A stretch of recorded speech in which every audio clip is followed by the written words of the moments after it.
first event of what will undoubtedly be a illustrious track and field career. And in that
yesterday was first and May, top three. Yeah, a national level swimmer out of Finland. Does pretty well when there's a swim event at the CrossFit Games. No surprise, he wins that first event. It's the Don the White Leaders jersey. Slight a little stumble out of the gates, and then holds on for an 11th place finish. Good enough to keep at the top of the overall leaderboard. Looking to event 3. He got a little foot race, but perhaps you can see on the right-hand side of your screen. Just barely sneak into frame, just enough for a 13th place finish. Still holds on to the lead despite some shakeups on the leaderboard.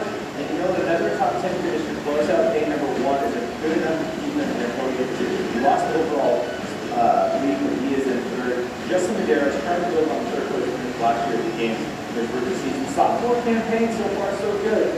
5th, 15th, 11th, and then his best performance of day 1, a second place finish in the Coliseum, moving up to the second overall. And your overall leader, the tallest athlete in the field, giving all those big guys a little hope. Rich Shaker and the professor, Brett Bukowski, didn't necessarily have a event win type of performance, a top 10 performance on the first 2 events, 8 and 7. A 12th in the sprint, just enough to keep him hanging around the top 3. And then a classic professor performance once you got to the Coliseum. You know, wall walks, heavy thrusters for a taller, heavier athlete, maybe not his best event, but he still manages the top 3 finish. Yeah, finished third, has 3 top 10 finishes out of 4 after day 1. Someone who also dominated on the women's side of things starts the day off with 3 straight event wins. That's Tia. Yeah, everybody's wondering, all right, how is Tia going to kick off her quest for a 5th consecutive CrossFit Games title? Well, I'll tell you, 3 straight event wins. She comes out in this one, especially in that, but then very clearly, you know, easy through the first half of that chipper, and then at the Parnell slopes, they were unbroken in the second set, and marches away to another event with that sled. Comes back to the sprint. Well, she was University of North sprinter. Track was her original sport before CrossFit, and she showcased how. With incredible pacing, beautiful run technique. By the time she turned into the North Park venue, she was head and shoulders above the rest of the field, blowing away everyone else and beating the top time from good well second by 3 days each to make it 3-3 to start day number 1. The only, I guess, quote-unquote blemish is the second place inside the Coliseum with 397 points out of a possible 400 for now. Yeah, you talk about the one as well, that was knowledge you see there in 10. They see a ton of youngsters there. Haley Adams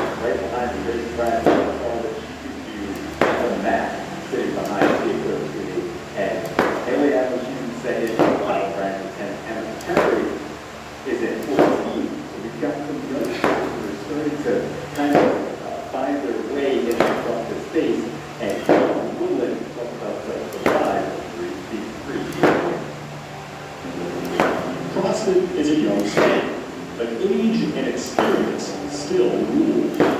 But their days may be numbered. A new movement is underway, and it's 3 black more leading it.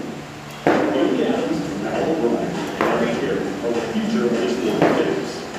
The future has arrived in 2021.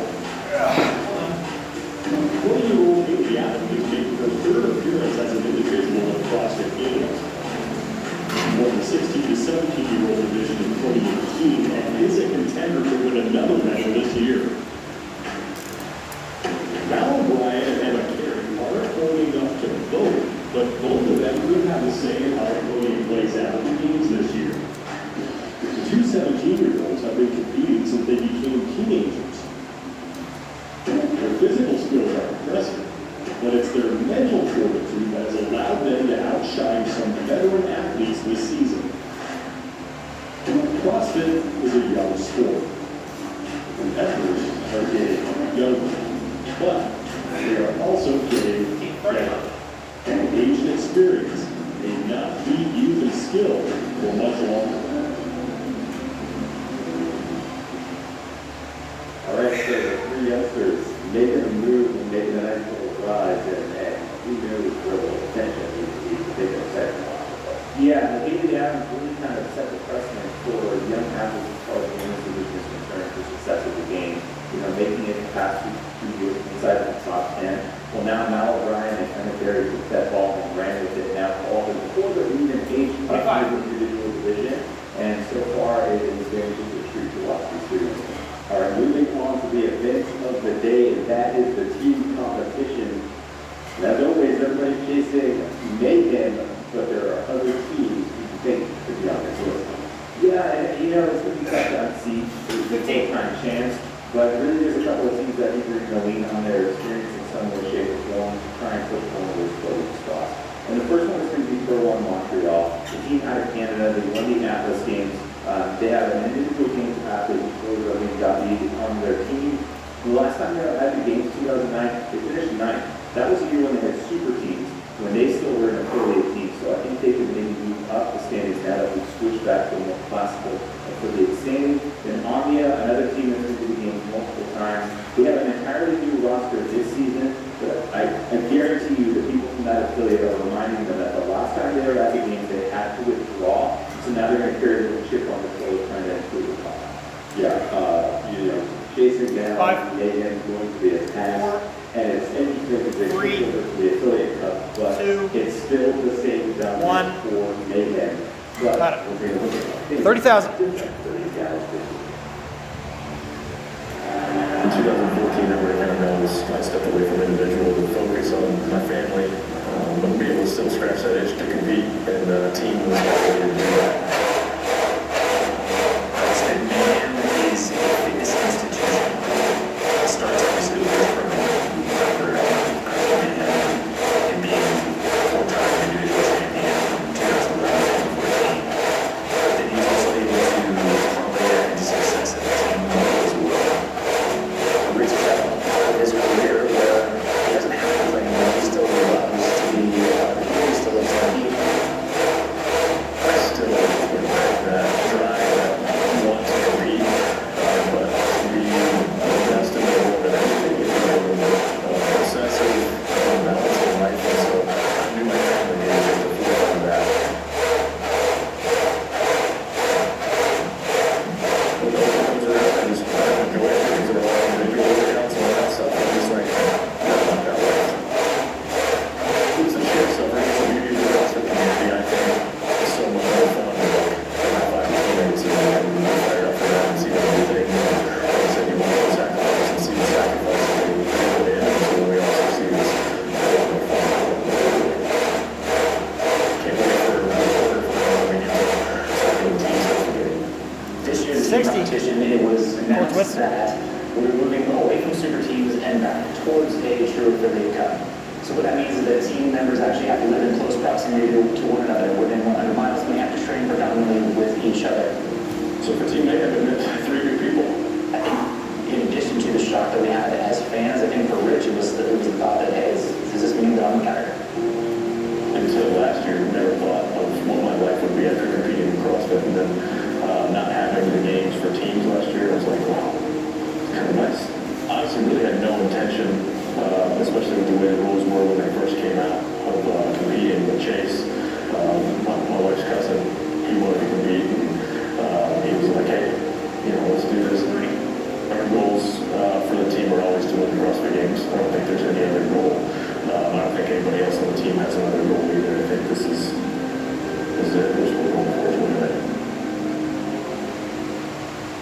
Great to see that clip from the Miles to Madison YouTube series that I was very fortunate to be a part of. CrossFit Mayhem Freedom, 7 games appearances. That's a little misleading because the first 2 appearances, Mr. Parnell wasn't a part of the team. So every time that he's been on the team, 5 podium finishes, 4 times they have won. New addition of Andrew Nisler, Taylor Williamson this year, 2 of the best females in the game as far as the team competition is concerned, only going to make them stronger. The Rich Gates for sure, if you will. Yeah, the dominance that they get will continue. We will find out. Monster Ultra is bringing some fresh energy to the CrossFit Daily. Learn more at monsterenergy.com/CrossFit. But that will do it for Big Games for now. Stay tuned. The team events will begin shortly.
The Affiliate Cup is back. It has been 2 years since we've had a team competition, and this year's version will look a lot different than 2019. Thanks for being with us, everybody, for the opening day of team competition in the 2021 Melbourne CrossFit Games. I'm Sean Whittle with Chase Ingram, Vicky Brazier, and Mike Arsenault are out at Macedona. They will be here in just a second. The super teams are no more, Chase, and that means that there are a lot of unknowns heading into the team competition. As Shai said, it's been 2 years since we've had team competition, but 3 affiliate teams are back. 30,000. We have a lot of unknown names, a lot of unknown teams that have collectively changed over the last 3 years since 2018. The opening event for the teams will take place in the water, and the team will be the team as well as the opening event is concerned. Classic way to start, especially when you're talking about an open water skiing with protecting right that you have individual competition, but we're not using fins. It's a much shorter course, so what does that mean? There's going to be a lot more intense in these athletes than the rest of the individuals. Yesterday, the individuals were in the water. The reasons were relatively combat, not pleased to get like that. Thank you very much, Sean.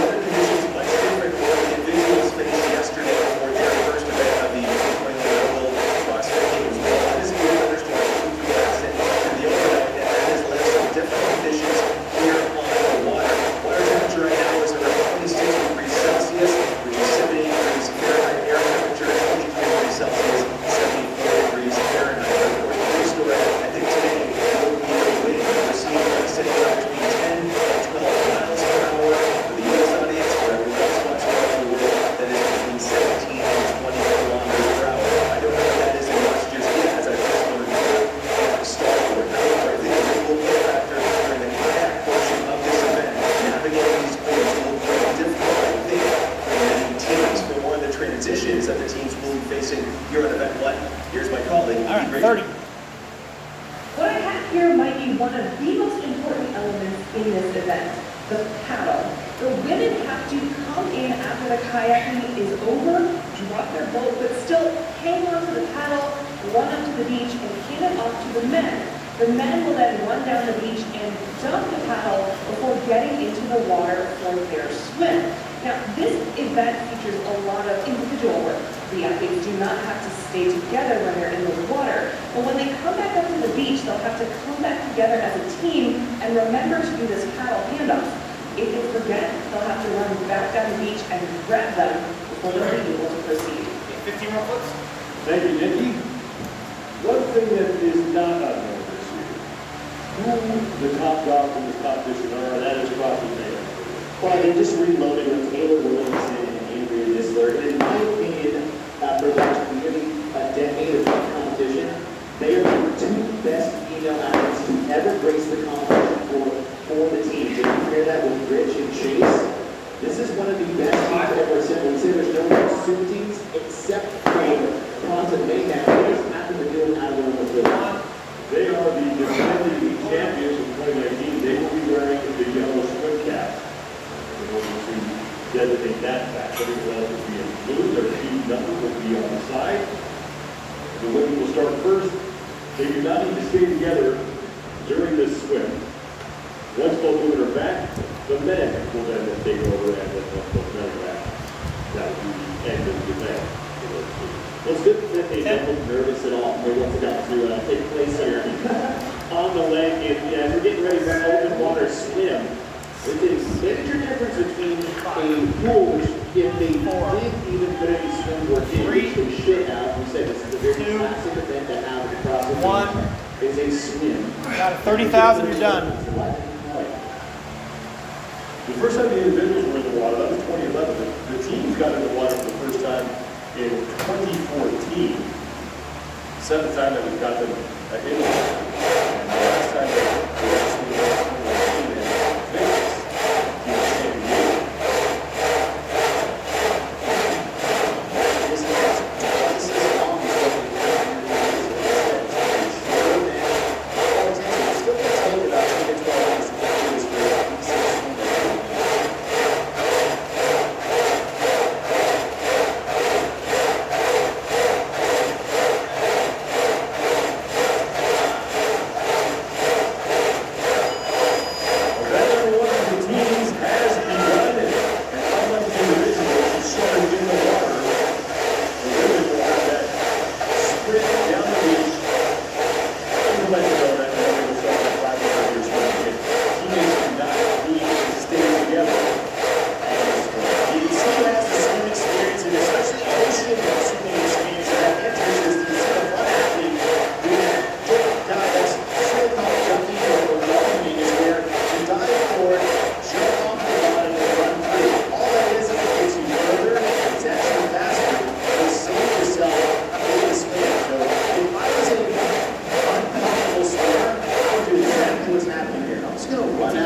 As far as it's going to